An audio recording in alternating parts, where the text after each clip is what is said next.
오늘은 9월 19일 화요일입니다.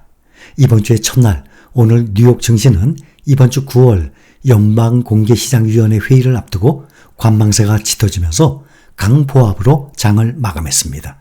제닛 옐런 미 재무장관의 미국 경제 침체 징후 없다라는 발언에도 전 미 자동차 노조 파업이 앞으로 확대될지 여부에 주목을 하면서 시장은 잠잠한 상태입니다.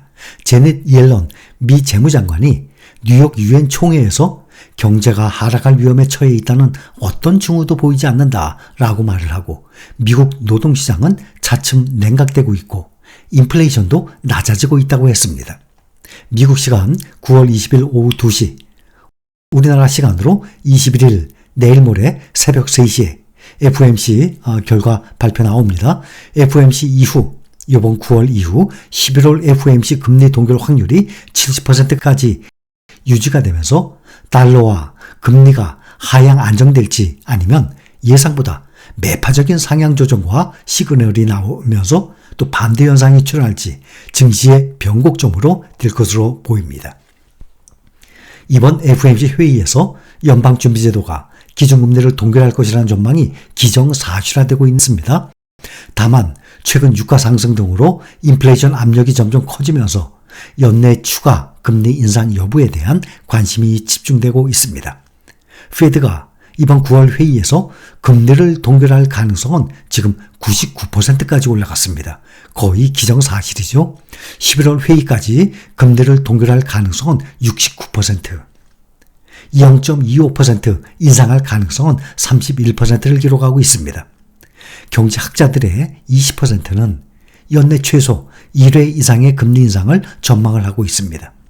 그리고 금리 인하 시점은 내년 1분기와 2분기로 의견이 서로 엇갈리는 상태예요. 페드는 이번 회의에서 위원들의 금리 전망치를 담은 점도표를 내놓을 예정이고 또 점도표를 통해서 연내 추가 금리 인상 가능성과 내년 금리 인하 등을 가늠할 수 있을 것으로 전망이 되고 있습니다. 골드만삭스는 페드가 11월에도 금리를 인상하지 않을 것으로 예상한 바가 있습니다. 중요한 것은 금리 결정 이후에 공개되는 연준 위원들의 점도표입니다. 항상 점도표가 공개가 되고 있죠. 연준 위원들이 이상적으로 생각하는 금리 조정 시기 또 그 폭이 점도표 위에 점으로 표시되는 것입니다. 앞으로 연준의 미래 정책 방향을 엿볼 수 있는 중요한 자료입니다. 현재로서는 연말까지 한 차례 정도의 금리 인상 가능성이 살아있는데 만일 두 차례 인상이 필요하다는 의견이 다수를 이룰 경우가 나온다면 시장은, 주가는 또 크게 흔들릴 수 있는 것입니다. 내년의 금리 인하 시기, 속도, 이것도 주목할 부분입니다. 간밤에 뉴욕 증시 지수들이 모두 상승을 했는데 그 폭이 아주 미세하게 아주 조금 올랐습니다. 다우 0.02% 상승, 다 0.02, 0.01, 0.07. 필라델피아 반도체만 0.46% 조금 높게 상승했어요. S&P 500 0.07% 상승해서 4,453. 나스닥은 0.01% 상승 13,710.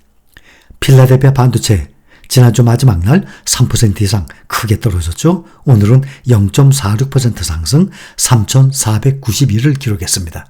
이렇게 뚜렷한 상승세가 아닌 이 보합권에서 마무리가 되면서 앞으로 관망세가 짙은 모습을 보이고 있습니다.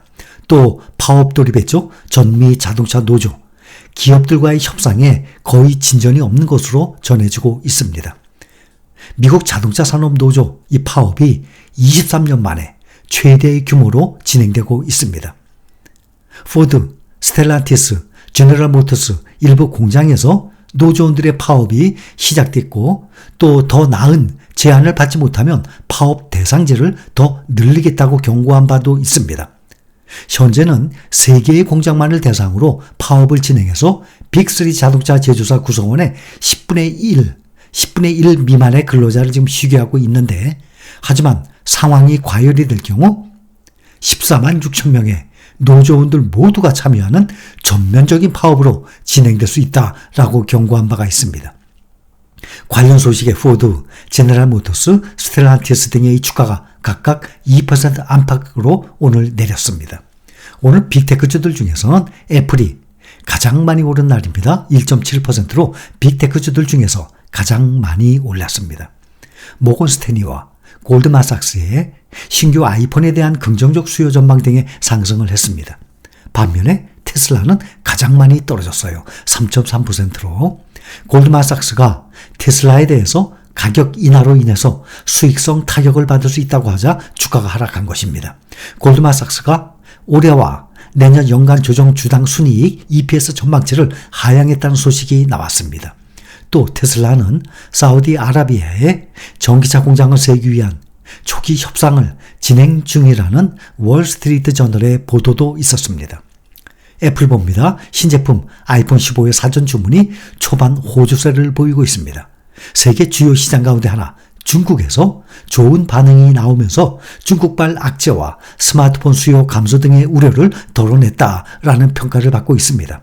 새로 발표한 아이폰 15가 중국에서 발매 몇 분 만에 매진됐다는 소식이 전해졌습니다.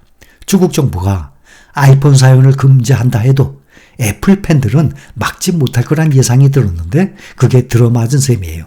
미국은행 모건스탠리 보고서를 내고 아이폰 15의 리드타임, 주문부터 납품까지 걸리는 시간, 이 리드타임과 사전 예약 판매가 우려했던 것보다 양호하다고 보도했습니다.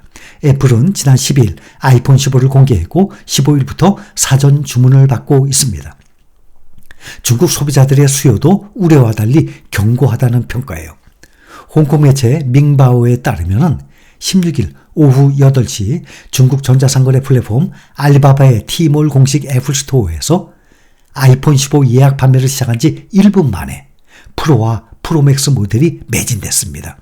모건스탠리는 아이폰 15의 리드타임과 사전 주문이 예상치를 웃돌고 아이폰 생산이 안정적으로 유지된다면 주가의 단기 회복을 기대할 수 있다고 했습니다. 최근에 애플 주가는 중국발 악재 때문에 부진했었거든요. 중국 정부는 공무원들에게 아이폰을 사무실에 가지고 오거나 업무에 사용하는 것을 금지했습니다. 이는 공공기관에도 확대될 것이라는 전망까지 나왔었습니다. 모건스탠리는 중국 정부의 아이폰 사용 금지 소식이 전해진 후 애플 주가가 7%가량 하락할 만큼 부정적인 투자 심리를 감안할 때 아이폰 15 사전 주문과 관련한 이 데이터는 고무적이다라고 평가했습니다. 특히 중국에서 아이폰 금지 가능성과 화웨이 스마트폰의 강세를 고려할 때 지금 현재 놀라울 정도라고 했습니다. 또 며칠 전에 상장했죠. 영국의 반도체 설계 기업 ARM의 주가가 이틀 연속 하락세를 이어가고 있습니다. 뉴욕 증시에서 암은 전장보다 4.53% 떨어진 $58를 기록했습니다. 상장한 날 25% 가까이 올랐던 암은 이틀째 5% 수준의 하락 흐름을 보이게 됐습니다. 미국 국채에 엇갈리는 흐름을 보였습니다. 장기채인 10년 만기 국채금리는 하락을 했고 또 단기물인 2년 만기 국채금리는 상승을 해서 5% 이상 5.056%에 거래되고 있습니다. 국제유가, 원유 공급 부족 우려 지속 등에 상승했습니다. 서부 텍사스산 원유 이 인도분 가격이 전 거래일 대비 0.78% 상승 91.48달러에 거래 마감했습니다. 유가는 지금 3거래일 연속 오름세를 보이고 있습니다. 지난해 11월 이후 현재 최고치입니다.